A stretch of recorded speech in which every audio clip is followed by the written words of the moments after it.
Hello, Tzoraim Tovim. I hope this message finds you well. Sometimes a phrase, a word in Tanakh can reveal a very deep theological idea. And we see that in our parasha. Moshe Rabbeinu, who we know, was raised in the palace of Paro after being saved from the Teva. We're told, Vahi bayamim ahem. Vayelech Moshe, Vayigdal Moshe, Vayetze el achav, Vayar ish mitzri makeh ish ivri. Moshe goes out and he sees an Egyptian taskmaster torturing a fellow Jew. And there's this clear dichotomy between the ish mitzri, the aggressor, versus those who are oppressed, the ivrim, the ish ivri. And Moshe makes it very clear who he identifies with. He stands with the ivri, his brother, as opposed to the Egyptian taskmaster.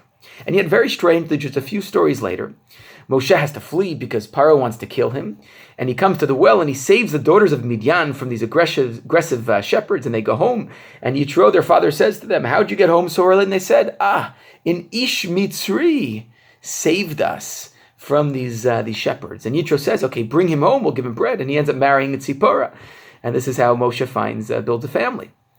Now, it's very strange that Moshe is called an Ish Mitzri when everything that he stands against are the values of the Ish Mitzri who he killed.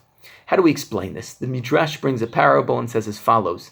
Imagine a story where a person is bit by a snake in Arvad, and they go to the water to cool off, and when they're by the water to relieve the sore, when they're by the water, they see a young child drowning in the water, and they pick him up and they save him, and the child says, "If not for you coming here to save me, I would have died."